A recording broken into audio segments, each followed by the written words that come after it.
আজকের যারা নিজেদেরকে আলে বাইতের ভালোবাসার দাবিদার, বিশেষ করে ইসনা আশারিয়া যারা শিয়া, তারা যেই পরিমাণ বিদ্বেষ ওমর রাদিয়াল্লাহু তাআলা আনহুর প্রতি রাখে, আবু বকর রাদিয়াল্লাহু তাআলা আনহুর প্রতি রাখে, এবং আবু বকর রাদিয়াল্লাহু তাআলার মেয়ে আয়েশা রাদিয়াল্লাহু, আবু বকর রাদিয়াল্লাহু তাআলা আনহুর কন্যা আয়েশা রাদিয়াল্লাহু তাআলা আনহার প্রতি রাখে, এই বিদ্বেষ মাপার কোনো যন্ত্র দুনিয়াতে নাই, যেই চরম লেভেলের বিদ্বেষ তারা রাখে। অথচ রাসূল সাল্লাল্লাহু আলাইহি ওয়াসাল্লাম, সাহাবীরা বলছেন, আলী রাদিয়াল্লাহু তাআলা আনহু বলছেন, উসমান রাদিয়াল্লাহু তাআলা আনহু বলছেন যে আল্লাহর নবী তার জীবনের যে ঘটনাই বলা শুরু করুক, ধরেন আপনি আমাকে ফোন দিয়েছেন যে আব্দুল্লাহ ভাই আপনি কোথায় আছেন, কে কে আছে আপনার সাথে, তো বলে আমি আছি আর আব্বু আছে, অথবা আমার ভাই আব্দুর রহমান আছে বা আব্দুর রহিম আছে। আবার আর একদিন আমি একটা গল্প শোনাচ্ছি আপনাদেরকে, আমি কক্সবাজার গেছিলাম, আমি ছিলাম আর অমুক ছিল, আমি রংপুর গেছিলাম, আমি ছিলাম আর অমুক ছিল। তো আমার জীবনের ঘটনার সাথে সবসময় আর দুটো মানুষের নাম আপনি শুনতে পান, মানে একটা ঘটনাও এমন পাওয়া যায় না যেই ঘটনায় ওই দুটো মানুষের নাম আল্লাহর নবী বলে না গল্পের সময়, যে আমি আজকে ওখানে গেছিলাম, আমি আবু বকর আর ওমর, আমরা ওখান থেকে বের হয়েছিলাম, আমি আবু বকর আর ওমর, আজকে এক জায়গায় দাওয়াত ছিল, দাওয়াত খেতে গেছে, আমি আবু বকর আর ওমর। তাহলে মুহাম্মদ সাল্লাল্লাহু আলাইহি সাল্লামের 24 ঘন্টার সবচেয়ে বেশি সময় যেই দুইজনের সাথে কাটে, সেই দুইজন হচ্ছেন আবু বকর এবং ওমর রাদিয়াল্লাহু তাআলা আনহু। এখন আশ্চর্যজনক, দুঃখজনক হলেও সত্য যে ইহুদিদের কাছে মুসা আলাইহিস সালামের সাথে যারা ছিল তারা জনপ্রিয়। মুসা আলাইহিস সালামের খাদেম ইউশা বিন নুন খিজিরের সফরে গেছিল, তো মুসা আলাইহিস সালামের সাথে যারা ছিল, মুসা আলাইহিস সালামের ভাই হারুন, তারা ইহুদিদের কাছে জনপ্রিয়, সম্মানের পাত্র। খ্রিস্টানদের রাস্তাঘাট, কল কলেজ কারখানা সব কিছু ঈসা আলাইহিস সালামের যে 12 জন হাওয়ারি ছিল ওই 12 জনের নামে। তাহলে ঈসা আলাইহিস সালামের সঙ্গী 12 জন খ্রিস্টানদের কাছে সম্মানের পাত্র, ইহুদিদের কাছে মুসা আলাইহিস সালামের সঙ্গী সম্মানের পাত্র। আর এই রাফিজিদের কাছে আমার নবী মুহাম্মদ সাল্লাল্লাহু আলাইহি ওয়াসাল্লাম কতটা খারাপ হলে মুহাম্মদ সাল্লাল্লাহু আলাইহি ওয়াসাল্লামের সাথে যারা সবসময় থাকতো ওদের প্রতি এদের সবচেয়ে বেশি বিদ্বেষ। তাহলে তো আমার নবীকে দোষ দেওয়া, যদি ইহুদি খ্রিস্টানদের চেয়ে তো খারাপ হয়ে গেল। আমার যদি আবু বকর এবং ওমর খারাপ হয় তাহলে 100% আমার নবীও খারাপ, নাউজুবিল্লাহ। তাহলে আবু বকর এবং ওমরের প্রতি বিদ্বেষ পোষণ করা তো বহু দূরের কথা, ভালোবাসা থাকলেই ওটা ঈমানের অংশ, আর না থাকলে, বিদ্বেষ থাকলে কাফের হয়ে যেতে পারে। তো এবার আমরা চলে আসি যেটা আমরা বারবার বলছিলাম, যে কি পলিটিক্স, যেই পলিটিক্সের কারণে শুধু হুসাইন রাদিয়াল্লাহু তাআলা আনহু এবং তার ছেলে মেয়েদের নিয়ে আমি ব্যস্ত হয়ে গেলাম, এমনকি হাসান রাদিয়াল্লাহু তাআলা আনহুকে অতটা গুরুত্ব দিলাম না। এই পলিটিক্সটা হচ্ছে পারস্য বা ফুরস, এরা আগে থেকেই জাতিগতভাবে তাদের নিজেদেরকে একটু আলাদা চিন্তা করে। এই জন্য ইসলাম যত জায়গায় প্রবেশ করেছে সব জায়গায় ইসলামের কারণে ভাষা পর্যন্ত মানুষের চেঞ্জ হয়ে গেছে।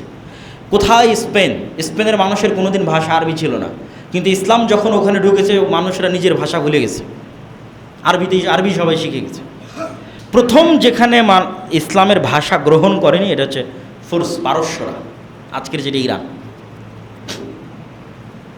ফার্সি ভাষার যে ইতিহাস এবং ঐতিহ্য, তো এই পারস্য সাম্রাজ্যের পুরো পতন হয় ওমর রাদিয়াল্লাহু তাআলা আনহুর হাতে। আর এই পারস্য সম্রাটের কোনো একজন কন্যা যুদ্ধ বিজয়ের পর ওমর রাদিয়াল্লাহু তাআলা আনহু নিজে হুসাইন রাদিয়াল্লাহু তাআলা আনহুর সাথে বিবাহ দেন। এই লিঙ্কটা ওরা ঐতিহ্য হিসেবে ধারণ করেছে, যে আমাদের পারস্য সাম্রাজ্যের যে ইতিহাস, এই ইতিহাসের একটা পার্ট হুসাইন রাদিয়াল্লাহু তাআলার সাথে কানেক্ট হয়ে গেছে। ফলত হুসাইন রাদিয়াল্লাহু তাআলা আনহুকে সম্মান করা, গ্লোরিফাই করা, দ্যাট মিনস আমরা আমাদের অতীত পারস্য সাম্রাজ্যকে গ্লোরিফাই করতেছি। আর এই হৃদয় বিদারক গল্প বানিয়ে এইটার ভিকটিম করব হচ্ছে যারা পলিটিক্সে আমাদের বিরোধী, তাদেরকে ভিকটিম করব। আয়েশা রাদিয়াল্লাহু তাআলা আনহা, ওমর রাদিয়াল্লাহু তাআলা আনহু, উসমান রাদিয়াল্লাহু তাআলা আনহু আলে বাইতের কারণে নয়, কেন আমি আগেই প্রমাণ দিয়েছি এনারা সবাই আলে বাইতের অংশ। এবং যাকে নিয়ে সবচেয়ে বেশি মতবিরোধ তার বিষয়ে একটা আশ্চর্যজনক তথ্য দিই। মুআবিয়া রাদিয়াল্লাহু তাআলা আনহু তো সাহাবী, মুআবিয়া রাদিয়াল্লাহু তাআলার পিতা আবু সুফিয়ান সাহাবী। এইটা ঠিক যে আবু সুফিয়ান রাদিয়াল্লাহু তাআলা আনহু মক্কা বিজয়ের পূর্ব পর্যন্ত মক্কার কুরাইশদের সর্দার, বদরের যুদ্ধে আল্লাহর নবীর বিরুদ্ধে, উহুদের যুদ্ধে আল্লাহর নবীর বিরুদ্ধে নেতৃত্বে, খন্দকের যুদ্ধে আল্লাহর নবীর বিরুদ্ধে নেতৃত্বে, মানে মক্কার কুরাইশদের আবু জাহালের পরে সবচেয়ে বড় সর্দারের একজন আবু সুফিয়ান রাদিয়াল্লাহু তাআলা আনহু। কিন্তু মক্কা বিজয়ের সময় তিনি ইসলাম গ্রহণ করেন। তো এইটার কারণে কি তার প্রতি কোনো অসম্মান, তার প্রতি কোনো দোষ ত্রুটি দেওয়ার সুযোগ আছে কি না, এই প্রশ্নের উত্তর হচ্ছে যত সাহাবী ইসলাম গ্রহণ করেছে এরা সবাই আগে কোনো না কোনোভাবে মুহাম্মদ সাল্লাল্লাহু আলাইহি ওয়াসাল্লামের শত্রু ছিল। ওমর রাদিয়াল্লাহু তাআলা নিজেই ছিল, খালিদ বিন ওয়ালিদ নিজেই ছিল, আমর ইবনুল আস নিজেই ছিল। খালিদ বিন ওয়ালিদ আর আমর ইবনুল আস তো গোটা মুসলিম বিশ্ব বিজয় করেছে। তো ওই খালিদ বিন ওয়ালিদ তো মুহাম্মদ সাল্লাল্লাহু আলাইহি ওয়াসাল্লামের শত্রু ছিল। তা যেহেতু মুহাম্মদ সাল্লাল্লাহু আলাইহি ওয়াসাল্লাম সত্যের দাওয়াত নিয়ে এসেছে, প্রথমে তো মানুষ শত্রুতা করবেই। না হলে আবু জাহালের ছেলে ইকরিমা, তাকে কি করবেন আপনি, কি বলবেন? যারা মিথ্যা নবীর দাবিদার হয়েছিল ওমর, আবু বকর রাদিয়াল্লাহু তাআলা আনহুর যুগে, তাদের বিরুদ্ধে সবচেয়ে বড় সেনাপতি ছিল আবু জাহালের ছেলে ইকরিমা মুসলমানদের পক্ষে। তখন আবু জাহালের ছেলে এই জন্য আগে আপনি ঘৃণা করবেন, এই সুযোগ ইসলামে নাই। ইসলামের মানদণ্ড ভিত্তি হচ্ছে ঈমানের উপর। ইসলাম গ্রহণ করেছে সব শেষ, ইসলামের জন্য কাজ করেছে অতীতের সব শেষ। তো আবু সুফিয়ান রাদিয়াল্লাহু তাআলা আনহু বা উমাইয়া বংশ যারা, এরাও মুহাম্মদ সাল্লাল্লাহু আলাইহি ওয়াসাল্লামের বংশধারার সাথে কানেক্টেড, যেটাকে আমরা কুরাইশ বলি। রাসূল সাল্লাল্লাহু আলাইহি ওয়াসাল্লামের পরদাদা হচ্ছে আব্দে মানাফ। আব্দে মানাফের দুই ছেলে, এক ছেলের নাম হাশেম আর এক ছেলের নাম আব্দে শামস। হাশেমের বংশধর হচ্ছে আব্দুল মুত্তালিব, মুহাম্মদ সাল্লাল্লাহু আলাইহি ওয়াসাল্লাম, আর আব্দে শামসের বংশধর হচ্ছে উমাইয়া হারব আর আবু সুফিয়ান। তাহলে আবু সুফিয়ান এবং তাদের বংশধরেরা ইব্রাহিমী এবং ইসমাইলি রক্তের উত্তরসূরি, এবং মুহাম্মদ সাল্লাল্লাহু আলাইহি ওয়াসাল্লামের যে কুরাইশ বংশ, এই কুরাইশ বংশের উত্তরসূরি। এক নম্বর। দুই নম্বর,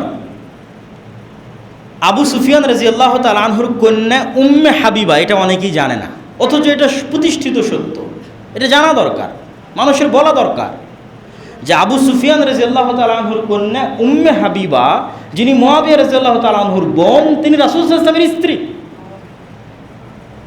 তা আবু সুফিয়ান রাসূল সাল্লাল্লাহু আলাইহি ওয়াসাল্লামের শ্বশুর, আর মুআবিয়া রাদিয়াল্লাহু রাসূল সাল্লাল্লাহু আলাইহি ওয়াসাল্লামের সম্বন্ধী অথবা শালা। তাহলে আপনি তাদেরকে কোথায় থেকে আলে বাইতের বাইরে বের করবেন আর তাদের প্রতি বিদ্বেষ পোষণ করবেন? তিন নাম্বার, সর্বশেষ, আবু সুফিয়ান রাদিয়াল্লাহু রাসূল সাল্লাল্লাহু আলাইহি ওয়াসাল্লামের সাহাবী, মুআবিয়া রাদিয়াল্লাহু তাআলা রাসূল সাল্লাল্লাহু আলাইহি ওয়াসাল্লামের সাহাবী। একজন সালাফি সালেহিনের বক্তব্য দিয়ে এই পয়েন্টটা শেষ করব যে ওমর ইবনে আব্দুল আজিজ উমাইয়া বংশের একজন শাসক, যার ন্যায় পরায়ণতার কারণে মানুষ মনে করত যে তিনি পঞ্চম খলিফা হওয়ার যোগ্য। চারটে খোলাফায়ে রাশিদিনের পরে তিনি পঞ্চম খলিফা হবেন। তো তার সম্মান বাড়াতে বাড়াতে অনেকেই তাকে মুআবিয়া রাদিয়াল্লাহু তাআলা আনহুর চাইতে বেশি সম্মান দেওয়ার চেষ্টা করতেন। তখন সালাফে সালেহিনরা বললেন যে ওমর ইবনে আব্দুল আজিজের সারা জীবনের আমল আর মুআবিয়া রাদিয়াল্লাহু তাআলা আনহুর একটা রাকাত সালাত, একটা সিজদা, যা তিনি মুহাম্মদ সাল্লাল্লাহু আলাইহি সাল্লামের সাথে আদায় করেছেন, এমত অবস্থায় যে তিনি মুহাম্মদ সাল্লাল্লাহু আলাইহি সাল্লামকে নবী হিসেবে ঈমান রাখেন, বিশ্বাস রাখেন, আল্লাহকে রব এবং ইলাহ হিসেবে বিশ্বাস রাখেন, ওমর ইবনে আব্দুল আজিজের সারা জীবনের আমলের চেয়ে শ্রেষ্ঠ। আর এটার পিছনে আল্লাহর নবীর হাদিস দলিল। আল্লাহ নবী বলছে, দুনিয়ার মানুষ, তোমরা উহুদ পাহাড়ের সমান দান করে আমার একজন সাহাবীর এক মুষ্টি স্বর্ণ দামের সমান নেকি অর্জন করতে পারবো না। কেন? দান করলেই তো হলো না, অন্তরের কোয়ালিটিটা কোথায়, ইমানের কোয়ালিটিটা কোথায়? তাহলে এই জন্য সাহাবীদের সম্মান সর্বোচ্চ জায়গায় রাখতে হবে। আলী রাদিয়াল্লাহু তাআলা আনহুর প্রতি যেমন আমাদের ভালোবাসা থাকবে, হোসেন রাদিয়াল্লাহু তাআলা আনহুর প্রতিও থাকবে, মুআবিয়ার প্রতিও থাকবে, আবু সুফিয়ানের প্রতিও থাকবে রাদিয়াল্লাহু তাআলা আনহুম আজমাইন, আয়েশা রাদিয়াল্লাহু তাআলা আনহার প্রতিও থাকবে। এটাই আহলুস সুন্নাত ওয়াল জামাতের আকীদা, এবং এটাই শ্রেষ্ঠ এবং সত্য আকীদা। এইটার মধ্যে যে বিভেদ তৈরি করার চেষ্টা করা হবে, ওটাই পলিটিক্স। যে পলিটিক্স দিয়ে আমি গ্লোরিফাই করবো হোসেন রাদিয়াল্লাহু তাআলা আনহুকে, আর শত্রু বানাবো ওমর রাদিয়াল্লাহু তাআলা আনহুকে, শত্রু বানাবো ওসমান রাদিয়াল্লাহু তাআলা আনহুকে, আলী রাদিয়াল্লাহু তাআলা আনহুকে গ্লোরিফাই করব। আর আলী রাদিয়াল্লাহু তাআলা আনহু নিজে বায়াত করলেন যে ওসমানের হাতে, নিজে বায়াত করলেন যে ওমরের হাতে, নিজে বায়াত করলেন যে আবু বকরের হাতে, তাদেরকে শত্রু বানাবো, এটা পলিটিক্স। এইটার পার্ট হওয়া যাবে না। কিন্তু ঘটনা অবশ্যই হোসেন রাদিয়াল্লাহু তাআলা আনহুর যে হত্যার ঘটনা, এটা অবশ্যই হৃদয় বিদারক। এবং কষ্টদায়ক, কিন্তু ওইটার শোক হিসেবে উদযাপনের সুযোগ ইসলামে নাই। আর যখন এটা বাড়তে বাড়তে কোন লেভেলে চলে যায় যে আপনি ছুরি দিয়ে আপনার পিঠে আঘাত করে রক্তাক্ত করবেন, ছুরি দিয়ে আপনার মাথায় রক্তাক্ত করবেন, এটা তো আরও হারাম। রাসূল সাল্লাল্লাহু আলাইহি ওয়াসাল্লাম বলছে সে আমার উম্মতের অংশ নয় যে শোক পালনে তার গাল টানে, তার জামা ছিঁড়ে, সে আমার উম্মতের অংশ নয়। রাসূল সাল্লাল্লাহু আলাইহি ওয়াসাল্লাম বলছেন জাহিলি যুগের 4টা বৈশিষ্ট্যের একটা বৈশিষ্ট্য খুব ভয়ঙ্কর, সেটা নেয়াহা, শোক উদযাপন করা। এটা জাহিলি যুগের বৈশিষ্ট্যের একটা। এবং ওই যে হারাম মাসের বিধানের মধ্যে যে আয়াতটা পড়লাম, ওই আয়াতের সর্বশেষ অংশ হচ্ছে ফালা তাজলিমু ফীহিন্না আনফুসাকুম, তোমরা নিজেদের উপর জুলুম করিও না। আত্মহত্যা ইসলামে হারাম কেন? আপনি নিজের হাত কাটতে পারবেন না, এটা হারাম। এটা মানুষের সম্মান। আমরা যে মানুষের সম্মানের আলোচনা করলাম, হারাম মাসের সম্মানের আলোচনা করলাম, তাহলে আপনি শোক পালন করতে গিয়ে, তাজিয়া মিছিল করতে গিয়ে নিজের উপর জুলুম করবেন, অত্যাচার করবেন, আর সেটা দিনের অংশ হবে যে না, এটা সম্ভব না। তো প্রিয় উপস্থিতি, আমরা আমাদের আলোচনার সারমর্ম করি। আমাদের আলোচনার সারমর্ম হচ্ছে আমরা হারাম মাসের মধ্যে আছি। মাস যেমন হারাম হয়, এলাকা তেমন হারাম হয়, যেমন মক্কা মদিনা। হারাম সম্মানের কারণে হয়, অনেক হালাল বিধান তখন হারাম হয়ে যায়। আর আমরা হারাম মাসের যে মহরম মাস আছে, এই মহরম মাসের 10 তারিখ আশুরা শরীয়তে যেই কারণে উদযাপিত, সেটা হচ্ছে মুসা আলাইহিস সালামের নাজাতে মুসা আর ফেরাউনের ধ্বংস। তাহলে আপনি মহরম থেকে যদি কিছু শিখতে চান, তাহলে মুসার ফেরাউনের ইতিহাস আপনাকে পড়তে হবে। এবং এটা অন্য আর একদিন যদি আমাদের পক্ষে সুযোগ হয় আমরা আলোচনা করবো ইনশাল্লাহ, বা আমার আগের অন্য আলোচনা থেকে আপনারা শুনতে পারেন বানু ইসরাইলের ইতিহাস থেকে। আর এই দিনে যেই বিষয়গুলো উদযাপিত হচ্ছে আমাদের সমাজ এবং রাষ্ট্রে, ভারত উপমহাদেশে, কেন আমরা ইরান শাসিত, পারস্য শাসিত, শিয়াদের লিগ্যাসি আমরা বহন করি, এর অসংখ্য আলামত আছে। ফলত আমাদের অঞ্চলে ওই জিনিসগুলোর প্রভাব আছে, কিন্তু ওইটা করা কখনোই শরীয়ত সম্মত হবে না, যেগুলো আমি আপনাদের সামনে পরিষ্কার এবং স্পষ্ট করেছি। আর রাজনৈতিক যে আলোচনা আছে, এই আলোচনার মধ্যে সাহাবীদের সম্মান রক্ষা করতে হবে, বাস। সকল সাহাবীর সম্মান, ইজ্জত, মান সব কিছু রক্ষা করতে হবে এবং তাদের প্রতি ভালোবাসা রাখতে হবে। পলিটিক্সের কারণে কারো প্রতি বিদ্বেষ স্থাপন করা যাবে না। আল্লাহ সুবহানাহু ওয়া তাআলা আমাদেরকে সঠিক ঈমান, সঠিক আকীদা, এবং আজকের দিনে যারা সিয়াম আছেন তারা অনেক বড় ফজিলতের কাজ করছেন। অতীতের 1 বছরের গুনাহ ক্ষমা হওয়ার ঘোষণা রাসূল সাল্লাল্লাহু আলাইহি ওয়াসাল্লাম দিয়েছে। এবং আফজালুস সিয়াম বা'দা রমাদান শাহরুল্লাহিল মুহাররম, রমাজানের পরে সর্বশ্রেষ্ঠ সিয়াম হচ্ছে মুহররম মাসের সিয়াম। এবং রমাজান ফরজ হওয়ার আগে একটা সিয়ামই ফরজ ছিল, সেটা হচ্ছে আশুরার সিয়াম। তাহলে এটার অনেক ফজিলত। এগুলো একটা ফজিলতের সাথেও কারবালার কানেকশন না, এগুলো সবগুলোর কানেকশন মুসা আলাইহিস সালামের মুক্তি আর ফেরাউনের ডুবে যাওয়া। আল্লাহ সুবহানাহু ওয়া তাআলা আমাদের সঠিক বিষয় জানার, মানার তৌফিক দান করুক। আল্লাহুম্মা আমিন।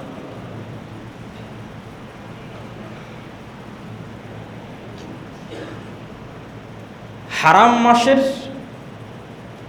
দ্বিতীয় যেটা বড় হারাম, যে ফালা তাজলিমু ফীহিন্না আনফুসাকুম, হারাম এরিয়ারও সম্মান এটা, হারাম মাসেরও সম্মান এটা। এখন যেটা বলতেছি, বাইরের যে কোনো গুনাহ হারাম এরিয়াতে সম্পাদন করলে ডবল গুনাহ হয়ে যাবে। অন্য মাসে সম্পাদিত গুনাহ হারাম মাসে সম্পাদন করলে ডবল হয়ে যাবে। একটা গুনাহের গুনাহ আর একটা হারাম মাসকে অসম্মান করার গুনাহ, হারাম এরিয়াকে অসম্মান করার গুনাহ। এবার 3 নাম্বার হারাম, ইহরামের হারাম। ইহরাম, যখন আমরা ইহরাম পরি তখন আসলে আমরা নিজেদের জন্য অনেক কিছুকে হারাম করে নিই। এই জন্য ওই কাপড়ের নাম ইহরামের কাপড়, ওই নিয়তের নাম হচ্ছে ইহরাম বাঁধা। ইহরাম হারাম থেকে এসেছে। অনেক হালাল কাজ যা আসলে হালাল, এমনি হালাল, বিয়ে শাদী করা হালাল, স্ত্রীর সাথে সাংসারিক জীবনে যাওয়া হালাল, কিন্তু ইহরামের নিয়ত করার পর হারাম। নখ কাটা হালাল, চুল কাটা হালাল, কিন্তু ইহরামের নিয়ত করার পর হারাম। ইহরামের নিয়ত করার পর বিয়ের প্রস্তাব দেওয়াও হারাম। তাহলে ইহরামের যখন থেকে নিয়ত করছি তখন থেকে ইহরাম না ভাঙ্গা পর্যন্ত এই ইহরামের সম্মানে অসংখ্য হালাল কাজ হারাম হয়ে গেছে। তাহলে এটা একটা হারাম, সম্মানে হারাম। তাহলে 1 নাম্বার হারাম এলাকার সম্মানে হারাম এলাকা হারাম, 2 নাম্বার হারাম মাসের সম্মানে হারাম মাস হারাম, ইহরামের সম্মানে ইহরাম হারাম। এবার 4 নাম্বার হচ্ছে মানুষ হারাম। মানুষের তিনটে জিনিস হারাম করা হয়েছে মানুষের সম্মানে। মানুষের জীবন নাফস আর এক মানুষের উপর হারাম, মানুষের টাকা পয়সা ধন দৌলত আর এক মানুষের উপর হারাম, মানুষের সম্মান আর এক মানুষের উপর হারাম। আমাদের প্রথম পয়েন্ট কি ছিল, যে আমরা মনে করি যে যেটা হারাম ওটা খারাপ, এই জন্য হারাম। মদ খাওয়া হারাম, কেন মদ খাওয়া খারাপ? কারণ আর এক মানুষের টাকা পয়সা কি খারাপ? টাকা পয়সা তো ভালো, কিন্তু আর এক মানুষের টাকা পয়সা হারাম কেন? ওই মানুষের সম্মানে। তাহলে তিনটে জিনিস এক মানুষের উপর আর এক মানুষের জন্য হারাম, মানুষের সম্মানে হারাম। এক, ওকে আঘাত করতে পারবে না, হত্যা করতে পারবে না। আল মুসলিমু মান সালিম আল মুসলিমুনা মিন লিসানিহি ওয়া ইয়াদিহি। মুসলমান তখনই নিজেকে মুসলমান দাবি করতে পারবে যখন ওর হাত থেকে আর এক মুসলমান নিজেকে নিরাপদ মনে করে, আর ওর মুখ থেকে আর এক মুসলমান ওকে নিজেকে নিরাপদ মনে করে। যদি ওর হাত এবং ওর মুখ থেকে আর এক মুসলমান নিরাপদ না হয়, তাহলে নিজেকে মুসলমান দাবি করতে পারবে না। তাহলে এক মানুষের উপর আর এক মানুষ, এক নাম্বার হারাম ওর জীবন, ওর নফস, ওকে কেউ আঘাত করতে পারবে না, মারতে পারবে না, এটা হারাম। সম্মান, মানুষের সম্মানে হারাম। এবং এই সম্মানটা কোন লেভেলের সেটাও বলতেছি। দুই নম্বর হচ্ছে ওর ধন সম্পদ হারাম, ওর ধন সম্পদ আপনি জোরপূর্বক নিতে পারবেন না। তিন নম্বর হচ্ছে ওর সম্মান হারাম, ওই যে মুখ থেকে ওকে গালিগালাজ করতে পারবেন না, গীবত অপবাদ দিতে পারবেন না। আর এই তিন নম্বর যে সম্মান মানুষকে দেওয়া হয়েছে, যে মানুষের সম্মান আর এক মানুষের জন্য হারাম, এই সম্মান আন্তর্জাতিক কোনো মানবাধিকার আইনেও নাই। বরং আন্তর্জাতিক মানবাধিকার আইনগুলোতে মানুষের সম্মান লঙ্ঘন করা অধিকার হিসেবে বিবেচিত হয়। মানুষের সম্মান লঙ্ঘন করা অধিকার হিসেবে বিবেচিত হয়। কি অধিকার? বাক স্বাধীনতা। যে আমি আর একজনকে গালি দিতে পারবো, এটা আমার বাক স্বাধীনতা। আমি আর একজনের নিন্দা অপবাদ করতে পারবো, এটা আমার বাক স্বাধীনতা। মানে বাক স্বাধীনতার দোহাই দিয়ে মুহাম্মদ সাল্লাল্লাহু আলাইহি ওয়াসাল্লামের নিন্দা অপবাদ হবে। কি জন্য? এটা নাকি মানুষের স্বাধীনতা। ইসলামী পৃথিবীতে একমাত্র দিন যা মানুষের সম্মানকে হারাম করে দিয়েছে, মানুষের সম্মানে। যে পৃথিবীর কোনো মানুষের তুমি না গীবত, না নিন্দা, না গালি, না অপবাদ কিছু দিতে পারবে না, হারাম। মানুষের সম্মানে হারাম। পারলে গোপন করো, পারলে ঢেকে রাখো, ওর সম্মান ঢেকে রাখো, ওর সম্মান রক্ষা করো। যদি ওর অপরাধ গোপন করে এবং ওর সম্মান রক্ষা করো, আল্লাহ তোমার সম্মান রক্ষা করবে কিয়ামতের মাঠে। আচ্ছা, মানুষের যে হারামটা, এটা লেভেলটা কোথায়, কত বড় মানুষের সম্মান? রাসূল সাল্লাল্লাহু আলাইহি ওয়াসাল্লাম বলছেন, লাহাদামুল কাবা আহওয়ানু ইনদাল্লাহ। একটা মানুষ নিজে হাতে কাবা ঘর ধ্বংস করে দিবে, এইটা আল্লাহর কাছে যত বড় গুনাহ, তার চাইতে একটা মানুষ আর এক মানুষকে হত্যা করবে, এটা তার চেয়ে বড় গুনাহ আল্লাহর কাছে। তাহলে আব্রাহা এসেছিল কাবাঘর ধ্বংস করতে। আল্লাহ বলে, আলাম তারা কাইফা ফাআলা রাব্বুকা বিআসহাবিল ফিল আলাম ইয়াজআল কাইদাহুম ফি তাজলিল। আবাবিল পাখি পাঠিয়ে তাকে ধ্বংস করে দেওয়া হলো কাবা ধ্বংস করতে চাওয়ার অপরাধে।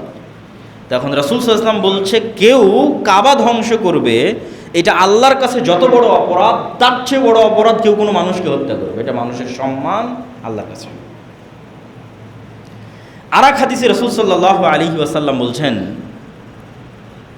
লাউ ইজতামাআল ইনসু ওয়াল জিন, সারা পৃথিবীর সব মানুষ, কোটি কোটি মানুষ, আর সারা পৃথিবীর সব জিন একত্রিত হয়ে যদি একজন নিরপরাধ মানুষকে হত্যা করে, তাহলে আল্লাহ সারা পৃথিবীর সব মানুষকে জাহান্নামে দিয়ে দিবে, সারা পৃথিবীর সব জিনকে জাহান্নামে দিয়ে দিবে একজন নিরপরাধ মানুষকে হত্যা করার অপরাধে।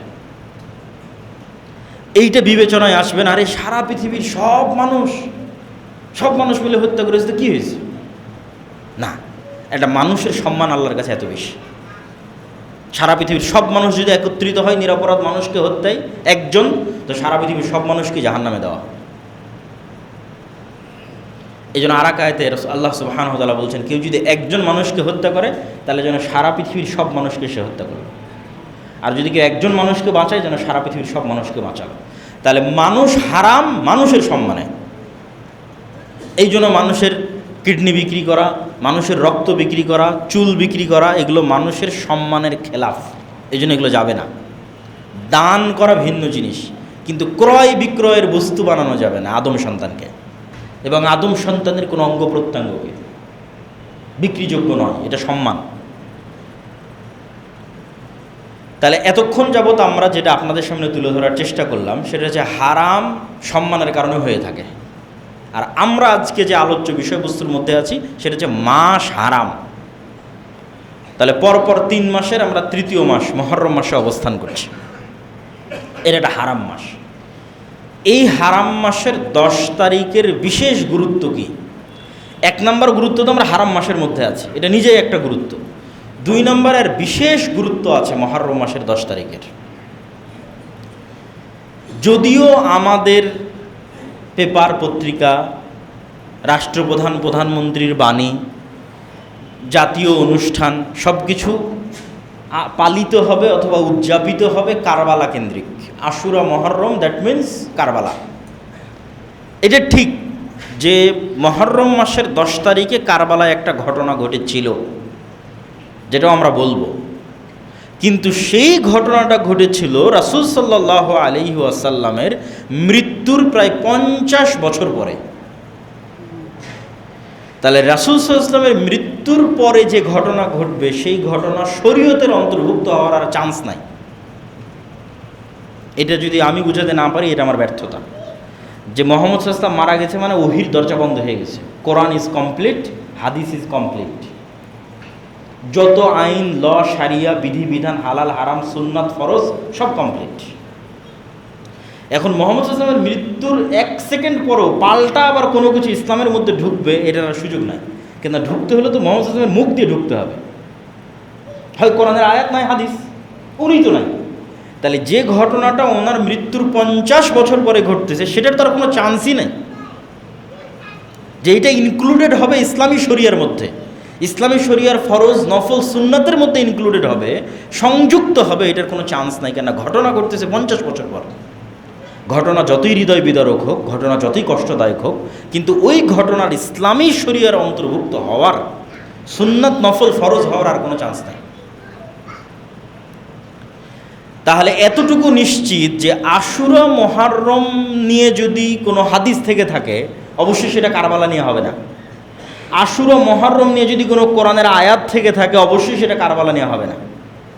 কেন? এটা ঘটতেছে কোরআন অবতীর্ণ হওয়া শেষ হওয়ার পরে, হাদিস অবতীর্ণ হওয়া শেষ হওয়ার পরে কতদিন? 50 বছর পর।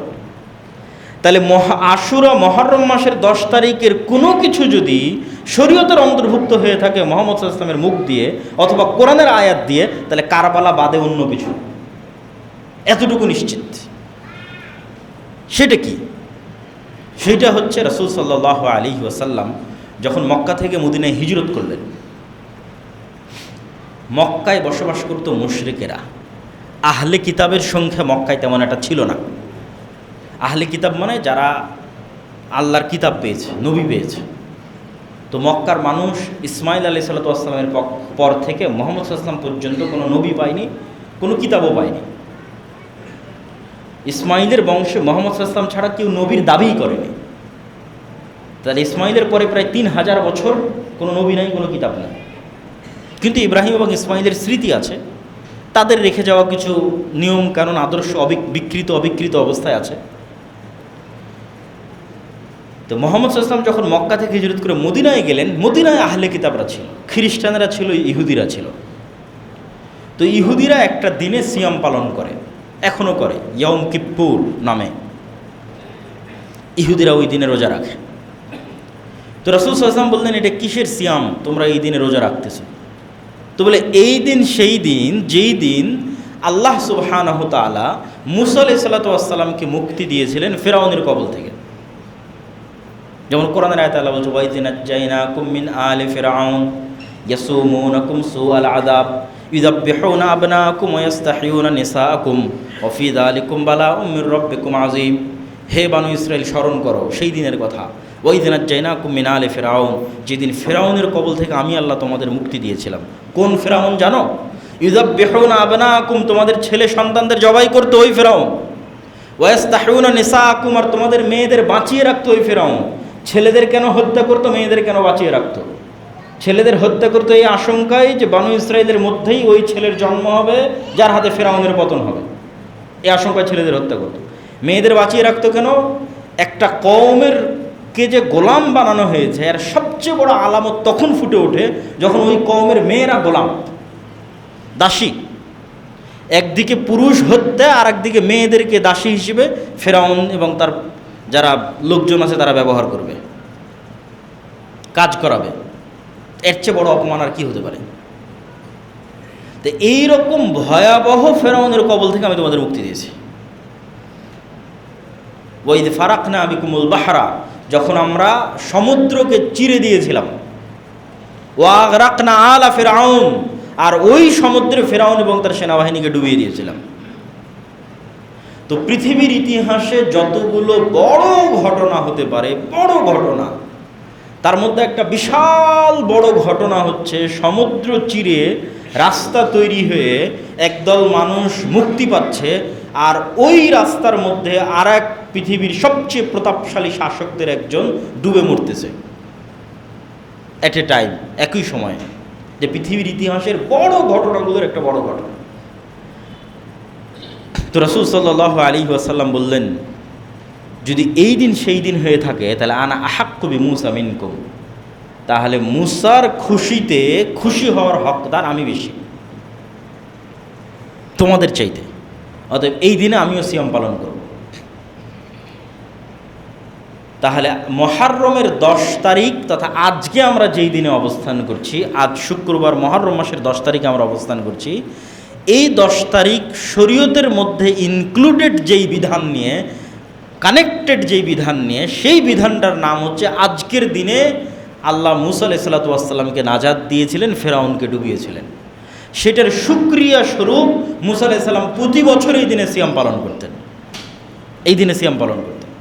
তারই শুকরিয়া স্বরূপ মুহাম্মদ সাল্লাল্লাহু আলাইহি সাল্লাম এই দিনে সিয়াম শুরু করেছেন। মানুষ যেন মনে না করে যে হুবহু আহলে কিতাবের অনুসরণ হচ্ছে, এই জন্য এর আগে অথবা এর পরে আর একদিন তিনি বাড়িয়ে দিয়েছেন। তাহলে আশুরা মুহররম মাসের 10 তারিখ মূসা আলাইহিস সালামের মুক্তির জন্য স্মরণীয়, ফেরাউনের ধ্বংসের জন্য স্মরণীয়। এবং ওই শিক্ষাটা আমাদের নিতে হবে যে এই দিনটা যদি আমি স্মরণ করতে চাই, তাহলে শিক্ষায় কোথায় ফিরে যেতে হবে? মূসার ফেরাউনের ঘটনায়, যেটা আজকে আমাদের জন্য এই জুমার খুতবায় আলোচনা করা অনেক সময় সাপেক্ষ ব্যাপার। আমি আগের বহু বক্তব্যে বানু ইসরায়েলের লম্বা ইতিহাস আলোচনা করেছি, এবং বানু ইসরায়েলের ইতিহাস থেকে আমাদের জন্য কী শিক্ষণীয়তা আলোচনা করেছি। তো আমরা আজকের দিন থেকে যদি কোনো শিক্ষা নিতে চাই, এই শিক্ষাটা মূসার ফেরাউনের পুরো জীবনী থেকে নিতে হবে। কেন আল্লাহ কোরআন যেই নবীর ঘটনা দিয়ে পরিপূর্ণ করে রেখেছে, সবচেয়ে বেশি কোরআনে যেই নবীর ঘটনা আলোচিত হয়েছে সেটা মূসার ফেরাউন। আর অন্য কোনো নবীর ঘটনা, আর অন্য কোনো জাতির ঘটনা এত বেশি কোরআনে আলোচিত হয়নি যত আলোচিত হয়েছে বানু ইসরাইল, মূসা, ফেরাউন। অতএব এখানে আমাদের জন্য শিক্ষা আছে। এই শিক্ষাটাই এই আশুরা মুহররমের দিনে আমাদের নিতে হবে। সেটা আমরা অন্য কোনো দিন আলোচনা করবো ইনশাআল্লাহ। এবার আমরা চলে যাই পরের পয়েন্টে। তাহলে আশুরা মুহররমের যেই স্মৃতিটা আমরা লালন করতেছি, যে কারবালার স্মৃতি, সেটার হাকিকাত কতটুকু, সেটার বাস্তবতা কতদূর? কারবালা কেন্দ্রিক যেই ঘটনা, এই ঘটনাটা ঘটতেছে 61 হিজরিতে। রাসূল সাল্লাল্লাহু আলাইহি ওয়াসাল্লামের মৃত্যুর পরে উনি কোনো খলিফা নির্ধারণ করে যাননি যে আমার পরে উমুকে খলিফা হবে, কোনো নাম নির্ধারণ করেন। 3 দিন লেগেছে সাহাবীদের ফাইসালা করতে পরবর্তী খলিফা আবু বকর রাদিয়াল্লাহু তাআলা। আল্লাহর নবী যদি বলেই যেতেন অমুক খলিফা, তাহলে খেলাফতের যে সিস্টেম, এই সিস্টেমটা তৈরি হতো না। খেলাফতের সিস্টেমে এক শাসক তার পরের শাসককে নির্ধারণ করে যাবে, এই ধারণার বাইরে বের হয়ে যোগ্য ব্যক্তিকে নির্ধারণ করতে হবে। এটাই হলো খেলাফতের নিয়ম। বাদশাহ তার পরবর্তী কোনো আত্মীয় স্বজনকে দায়িত্ব দিয়ে যাবে, এটা নয়। তা আমি যদি হাত ধরে সাঁতার শিখাই তাহলে তো হবে না, ছেড়ে দিলেই সে সাঁতার শিখবে। তো উম্মতে মুহাম্মাদি খেলাফত শিখবে মুহাম্মদ সাল্লাল্লাহু আলাইহি ওয়াসাল্লাম কাউকে খলিফা না করে গেলেই শিখবে যে খেলাফত কীভাবে নির্ধারিত হতে হয়, খলিফা কেমনে নির্ধারণ হয়। আবু বকর রাদিয়াল্লাহু তাআলার পর ওমর, ওমর রাদিয়াল্লাহু পর ওসমান, ওসমান আলী। এর মধ্যে অনেক ঘটনা আছে। ওমর রাদিয়াল্লাহু তাআলার পর্যন্ত কোনো ফিতনা ছিল না। ওসমান রাদিয়াল্লাহু তাআলার যুগে ফিতনা শুরু হয়। আলী রাদিয়াল্লাহু তাআলার যুগে ফিতনায় পরিপূর্ণ হয়ে যায়। আলী রাদিয়াল্লাহু তাআলার সময় থেকেই যে সমস্যাটা শুরু হয় সেটা হচ্ছে মুআবিয়া রাদিয়াল্লাহু তাআলা দীর্ঘদিন থেকে সিরিয়ার শাসক, গভর্নর। ওমর রাদিয়াল্লাহু তাআলা আনহুর খেলাফত আমলে মুয়াবিয়া রাদিয়াল্লাহু তাআলা আনহু প্রথম সিরিয়ার গভর্নর হয়েছেন। উসমান রাদিয়াল্লাহু তাআলা আনহুর শাসন আমলে উনি গভর্নর হিসেবে কন্টিনিউ করেছেন। তো মুয়াবিয়া রাদিয়াল্লাহু তাআলা আনহুর যে সৎ শাসন, এই সৎ শাসনে সিরিয়ার মানুষ তার ভক্ত হয়ে গেছে। তার যে ন্যায়পরায়ণতা, আদালত, তার যে চিন্তা চেতনা, উচ্চ চিন্তা ভাবনা, তো দীর্ঘ 20-30 বছর মুয়াবিয়া রাদিয়াল্লাহু তাআলা আনহু সিরিয়ার শাসক, সৎ এবং ন্যায়পরায়ণ গভর্নর হিসেবে। তো এই জন্য সিরিয়ার মানুষের পক্ষে অন্য কাউকে মুয়াবিয়াকে বাদ দিয়ে মেনে নেওয়া খুব কঠিন ছিল। যে কোনো একজন খলিফা এসে মুয়াবিয়াকে বাদ দিবে এবং ওই জায়গায় আরেকজন গভর্নর করবে, এটা খুব কঠিন ছিল সিরিয়ার মানুষের জন্য। তাহলে সিরিয়ার মানুষেরা আদিকাল থেকেই মুয়াবিয়া রাদিয়াল্লাহু তাআলা আনহুর ভক্ত। আর যারা নিজেদেরকে শিয়া দাবি করে, এরা আলী রাদিয়াল্লাহু তাআলা আনহুর ভক্তি এবং শ্রদ্ধার দাবি করে। ফলত যুগ যুগ থেকে যারা শিয়া, তারা সিরিয়ার মানুষকে সহ্য করতে পারে না। যেমন লাস্ট যে বাশার আল আসাদ বা আর যারা ছিল, যে সিরিয়ার মানুষকে সহ্য করতে না পারার কারণ কি? ইরান সিরিয়ার মানুষকে সহ্য করতে পারে না। এটা ওই 1400 বছর আগের হিস্ট্রি। কেন 1400 বছরের লিগ্যাসি ধরে রেখে এখনও সিরিয়ার মানুষেরা মুয়াবিয়া, আবু সুফিয়ান তাদেরকে ভালোবাসে। কিন্তু তাদেরকে ভালোবাসতে গিয়ে যদি কেউ আলী রাদিয়াল্লাহু তাআলা আনহুকে ছোট করে, তাহলে ওটাকে বলা হয় নাসিবি। ওটাও বাতিল ফেরকা, ওটাও একটা বাতিল ফেরকা। শিয়া যেমন একটা বাতিল ফেরকা, নাসিবি একটা বাতিল ফেরকা। ভারসাম্য বজায় রাখতে হবে। রাসূল সাল্লাল্লাহু আলাইহি ওয়াসাল্লামের সাহাবী মুয়াবিয়াও, রাসূল সাল্লাল্লাহু আলাইহি ওয়াসাল্লামের সাহাবী আলীও রাদিয়াল্লাহু তাআলা আনহু, কারো প্রতি বিদ্বেষ রাখা যাবে না। তো আমি ঘটনা প্রবাহ তুলে ধরতেছি। তো মুয়াবিয়ার পরে সর্বপ্রথম পিতার পরে পুত্র খলিফা হবে, এই সিস্টেমটা চালু হয়। তিনি তার ছেলে ইয়াজিদকে দায়িত্ব দেন। তো ইয়াজিদের হাতে মোটামুটি মক্কা মদিনা বাদে সারা ইসলামী বিশ্বের সবাই বায়াত করে ফেলেছে। সমগ্র ইসলামী বিশ্বের সবাই ইয়াজিদের হাতে বায়াত করে ফেলেছে। অনেক বড় বড় সাহাবীও বায়াত করেছে, কিন্তু মক্কা এবং মদিনার মানুষরা বায়াত করেনি। মক্কা এবং মদিনার মানুষের এটা পছন্দ হয়নি যে শাসকের পরে তার ছেলে শাসক হবে, এবং মক্কা মদিনা তখন বড় বড় সাহাবীরা ছিলেন। কিন্তু তারা আর নতুন কারো হাতে বায়াত নেবে এরকমও হয়নি, যদিও পরবর্তীতে আব্দুল্লাহ বিন জুবাইরের হাতে মক্কার মানুষ বায়াত নিয়েছে, আর মদিনার মানুষেরা কারো হাতে বায়াত নেয়নি। সর্বশেষে তারা ইয়াজিদ এবং উমাইয়া খলিফা তাদের হাতে বায়াত নেয়। তো কুফার মানুষেরা চিঠি লেখে হুসাইন রাদিয়াল্লাহু তাআলা আনহুর কাছে যে আমরা আপনার হাতে বায়াত নিতে চাই, আপনি কুফায় আসেন, আপনাকে আমরা খলিফা হিসেবে নির্ধারণ করতে চাই।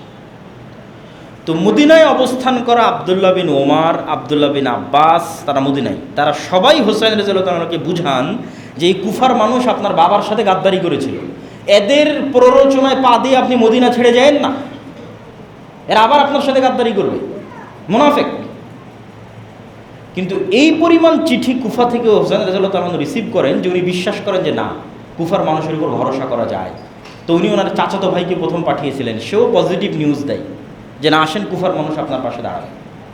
কিন্তু যখন হুসাইন রাদিয়াল্লাহু তাআলা আনহু তার পরিবার পরিজনকে নিয়ে রওনা করলেন কুফার উদ্দেশ্যে, ততদিনে কুফার মানুষ তার আসল চেহারা দেখিয়ে ফেলেছে। তারা যেই গাদ্দারি, যেই মুনাফিকি তার পিতার সাথে করেছে, একই গাদ্দারি মুনাফিকি হুসাইন রাদিয়াল্লাহু তাআলা আনহুর সাথে করেছে। হুসাইন রাদিয়াল্লাহু তাআলার পাশে এসে যে দাঁড়াবে, তাকে যে বাঁচাবে, তার জন্য লড়াই করবে, কিচ্ছু করেনি। জাস্ট ফাও চিঠি পাঠিয়ে দাওয়াত দিয়ে রেখে, মানে আমাদের বাংলা ভাষায় বলে যে মই দিয়ে গাছে উঠাই দিলাম, পরে মইটা নিয়ে নিলাম। তো ইয়াজিদের পক্ষ থেকে আদেশ ছিল হুসাইনকে কুফায় প্রবেশ করতে দেওয়া যাবে না, রাদিয়াল্লাহু তাআলা আনহুকে। হত্যার কোনো আদেশ ইসলামের ইতিহাসে প্রমাণ পাওয়া যায় না যে ইয়াজিদ আদেশ দিয়েছে যে হুসাইন রাদিয়াল্লাহু তাআলা আনহুকে হত্যা করতে হবে, মর্মে কোনো আদেশের ডকুমেন্ট নাই। আদেশ হচ্ছে তাকে কুফায় প্রবেশ করতে দেওয়া হবে না, কেন কুফায় প্রবেশ করলে বায়াত হবে, বায়াত করলে সে নতুন খলিফা হবে, ফিতনা তৈরি হবে, এটা তার জন্য রিস্ক। কিন্তু স্থানীয় যারা শাসক ছিল, গভর্নর ছিল উবাইদুল্লাহ বিন জিয়াদ, তারা যখন হুসাইন রাদিয়াল্লাহু তাআলা আনহুর সাথে যুদ্ধে সম্মুখ সমরে যখন যায়, তখন তারা হুসাইন রাদিয়াল্লাহু তাআলা আনহুর যে সম্মান এবং যে মর্যাদা রক্ষা করার কথা সেটা রক্ষা করতে পারেনি, বরং হুসাইন রাদিয়াল্লাহু তাআলার পরিবার পরিজনের মোটামুটি পুরুষ যারা ছিল তাদের সবাইকে সেখানে হত্যা করা হয়। তো ইয়াজিদ তখন কোথায়? ইয়াজিদ তখন সিরিয়ার রাজধানী দামেস্কে। হত্যা হচ্ছে কোথায়? ইরাকের নগরী কুফাতে, অনেক দূর। ধরেন আমি বসে আছি দিল্লিতে, যুদ্ধ হচ্ছে বাংলাদেশে, আমি বাংলাদেশে আছি, আমি নিজে যুদ্ধ করছি এরকম নয়। তো ইয়াজিদ সরাসরি যুদ্ধে কানেক্টেড, অথবা সে যে শহরে আছে সেই শহরে যুদ্ধ হচ্ছে এরকম না। এই জন্য আহলুস সুন্নাত ওয়াল জামাতের যেটা আকীদা এবং বিশ্বাস, সেটা হচ্ছে ইয়াজিদ আর 10টা মুসলিম শাসকের মতো শাসক, খলিফায়ে রাশেদাদের মতো তার প্রশংসা করার সুযোগ নাই। কেননা সে সাহাবিও নয় যে তারা আমার প্রশংসা করতে হবে। আর ইয়াজিদ থেকে শুরু করে পরবর্তীতে অনেক শাসক, উমাইয়া খলিফা হোক আর আব্বাসি খলিফা হোক, ভালো মন্দ মিশিয়েই শাসক ছিল, জুলুম অত্যাচার মিলিয়েই শাসক ছিল। যেমন হাজ্জাজ বিন ইউসুফ, জুলুম অত্যাচার মিলিয়েই শাসক ছিল। তো এই যে ঘটনা, এই ঘটনা দুঃখজনক, হৃদয় বিদারক। কেননা হোসাইন রাদিয়াল্লাহু তাআলা এবং হাসান রাদিয়াল্লাহু তাআলাকে রাসূল সাল্লাল্লাহু আলাইহি ওয়াসাল্লামের ভাষায় জান্নাতের সর্দার হিসেবে ঘোষণা করা হয়েছে, এবং তার রাসূল সাল্লাল্লাহু আলাইহি ওয়াসাল্লামের অনেক দিক থেকে কানেক্টেড। এক, রাসূল সাল্লাল্লাহু আলাইহি ওয়াসাল্লামের আপন চাচা আবু তালেবের ছেলে, আলীর ছেলে, চাচাতো ভাইয়ের ছেলে, আপন চাচাতো ভাইয়ের ছেলে, একদিক থেকে কানেক্টেড। দুই, আপন মেয়ের ছেলে, ফাতিমা রাদিয়াল্লাহু তাআলা আনহার ছেলে, এবং রাসূল সাল্লাল্লাহু আলাইহি ওয়াসাল্লামের আদর, সেবা এবং যত্ন এবং স্নেহে মানুষ হয়েছে। যেহেতু রাসূল সাল্লাল্লাহু আলাইহি ওয়াসাল্লামের নিজের কোনো ছেলে বেঁচে ছিল না, ফলত মেয়ের ছেলেরাই তার কাছে সবসময় থাকতো, নানার কাছে নাতি নাতনিরাই বেশি থাকতো। তাহলে নিজের ছেলের মতো করেই তিনি হাসান এবং হোসেন রাদিয়াল্লাহু তাআলা আনহুকে মানুষ করেছেন। ফলত এটা অবশ্যই হৃদয় বিদারক, দুঃখজনক। কিন্তু এটাও মাথায় রাখতে হবে যে কোনো হৃদয় বিদারক, দুঃখজনক ঘটনার যদি পলিটিসাইজ করা হয়, রাজনীতিকরণ করা হয়, আমিও এই রাজনীতির পাঠ হব কিনা। তো এইটা রাজনীতিকরণ কিনা তার উদাহরণ কই থেকে পাবেন? আবু বকর রাদিয়াল্লাহু তাআলা আনহু স্বাভাবিক মারা গেছে, আমাদের কোনো অবজেকশন নাই, কিন্তু ওমর রাদিয়াল্লাহু তাআলা আনহুকে তো হত্যা করা হয়েছে। তো ওমর রাদিয়াল্লাহু তাআলা আনহুর হত্যা সম্মানের দিক থেকে বেশি হৃদয় বিদারক, না হাসান এবং হোসাইন রাদিয়াল্লাহু তাআলা আনহুর হত্যা বেশি হৃদয় বিদারক? 2 নম্বর, ওসমান রাদিয়াল্লাহু তাআলা আনহু কোরআন পাঠরত অবস্থায় সমগ্র মদিনা ঘেরাও করে কোরআন পাঠরত অবস্থায় তাকে হত্যা করা হয়েছে। তিনি হৃদয়ের আবেগ নিয়ে তার বাড়ির ছাদে দাঁড়িয়ে বলেছেন, মানুষেরা ওই কুয়ার পানি তোমরা আমাকে পান করতে দিচ্ছ না, যেই কুয়া আমি ওসমান গনি আমার টাকা দিয়ে রাসূল সাল্লাল্লাহু আলাইহি ওয়াসাল্লামের যুগে কিনে দিয়েছি। ওই মসজিদে তোমরা আমাকে সালাত আদায় করতে যেতে দিচ্ছ না, যেই মসজিদ রাসূল সাল্লাল্লাহু আলাইহি ওয়াসাল্লামের সাথে আমরা তৈরি করেছি। তো ওসমান রাদিয়াল্লাহু তাআলা আনহুকে যে কোরআন পাঠরত অবস্থায় হত্যা করা হলো, সম্মানের দিক থেকে ওসমান রাদিয়াল্লাহু তাআলা আনহুর হত্যা বেশি হৃদয় বিদারক, না হোসেন রাদিয়াল্লাহু তাআলা আনহুর হত্যা বেশি হৃদয় বিদারক? তো তাহলে ওসমান রাদিয়াল্লাহু তাআলা আনহু কোন দিন মারা গেল, সেই দিনের শোক কোথায়? আমরা তো কেউ জানি না ওসমান রাদিয়াল্লাহু কবে মারা গেছে, ওই দিনের শোক তো কেউ পালন করে না। ওমর রাদিয়াল্লাহু তাআলা আনহু কবে মারা গেল, তাকে হত্যা করা হলো, ওই দিনের শোক কোথায়? সব বাদ দিলাম, মুহাম্মদ সাল্লাল্লাহু আলাইহি ওয়াসাল্লাম কোন দিন মারা গেল, সেই দিনের শোক কোথায়? তাহলে শোক পালনের একটা বিধিবিধান ইসলামে আছে। একটা স্বাভাবিক মানুষ মারা গেলে শোক 3 দিন, স্বামী মারা গেলে স্ত্রীর শোক 4 মাস 10 দিন, এর বাইরে শোক পালনের আর কোনো বিধান নাই। এই জন্য ইসলামে মুহাম্মদ সাল্লাল্লাহু আলাইহি ওয়াসাল্লাম কবে মারা গেছে ওই দিনে কোনো সাহাবী শোক পালন করেনি, ওমর কবে মারা গেছে এটা নিয়ে সাহাবীরা শোক করেনি, ওই দিনকে উদযাপন হয়নি। এটা ইসলামের মধ্যেই নাই এই সিস্টেম। তারপরের যেটা পয়েন্ট, সেটা হচ্ছে যে আলে বাইতের প্রতি ভালোবাসা। আলে বাইত মানে আল্লাহর নবীর পরিবার পরিজন, আত্মীয় স্বজনের প্রতি ভালোবাসা। এটা ইসলামের পাঠ। না হলে আমরা দরুদ শরীফে এই দোয়া পড়তাম না যে আল্লাহুম্মা সাল্লি আলা মুহাম্মাদ ওয়া আলা আলি মুহাম্মাদ কামা সাল্লাইতা আলা ইব্রাহিম ওয়া আলা আলি ইব্রাহিম ইন্নাকা হামিদুম মাজিদ। আল্লাহ ইব্রাহিমের পরিবারের উপর যেমন দয়া রহমত বর্ষণ করেছেন, ওই রকম দয়া রহমত বর্ষণ করেন আমার নবী মুহাম্মদ সাল্লাল্লাহু আলাইহি ওয়াসাল্লামের পরিবারের উপর। তো এটা তো আল্লাহ নবীর পরিবারের উপর ভালোবাসা থেকে আমরা দরুদ পাঠ করি। কিন্তু আল্লাহর নবীর পরিবার মানে নট অনলি হুসাইন রাদিয়াল্লাহু তাআলা আনহু। কেন নট অনলি হুসাইন? আপনাকে মিলিয়ে দিই। হুসাইন রাদিয়াল্লাহু তাআলা আনহু যদি আল্লাহর নবীর কন্যার সন্তান হওয়ার কারণে আলে বাইতের অংশ হয়, অথবা আলী রাদিয়াল্লাহু তাআলা আনহু যদি আল্লাহর নবীর কন্যাকে বিবাহ করার কারণে আলে বাইতের অংশ হয়, তাহলে উসমান রাদিয়াল্লাহু তাআলা আনহু আল্লাহর নবীর একটা নয় দুইটা কন্যাকে বিবাহ করেছেন, উম্মে কুলসুম এবং রোকাইয়া, একজনের মৃত্যুর পর আরেকজনকে। তাহলে ফাতেমার হাজব্যান্ড, ফাতেমা রাদিয়াল্লাহু তাআলা আনহার স্বামী, ফাতেমার স্বামী হওয়ার কারণে যদি ভালোবাসার পাত্র হয়, একই কারণে আল্লাহর নবীর দুই কন্যার স্বামী হওয়ার পরেও উসমান কেন ঘৃণার পাত্র হবে? নাউজুবিল্লাহ। তাহলে এটা আলে বাইতের প্রতি ভালোবাসা নয়, এটা পলিটিক্স। আলে বাইতের প্রতি ভালোবাসা হলে এক মেয়েকে বিবাহ করেছে আলী রাদিয়াল্লাহু তাআলা, দুই মেয়েকে বিবাহ করেছে উসমান রাদিয়াল্লাহু তাআলা। ধরলাম যে আলী রাদিয়াল্লাহু তাআলা আনহু রাসূল সাল্লাল্লাহু আলাইহি ওয়াসাল্লামের আপন চাচার ছেলে, রাসূল সাল্লাল্লাহু আলাইহি ওয়াসাল্লামের আপন চাচা আবু তালেব, তার ছেলে আলী। তাহলে রাসূল সাল্লাল্লাহু আলাইহি ওয়াসাল্লামের চাচা তো ভাই হওয়ার কারণে যদি আলী রাদিয়াল্লাহু তাআলা আনহু ভালোবাসার পাত্র হয়, তো রাসূল সাল্লাল্লাহু আলাইহি ওয়াসাল্লামের কি আর চাচা ছিল না?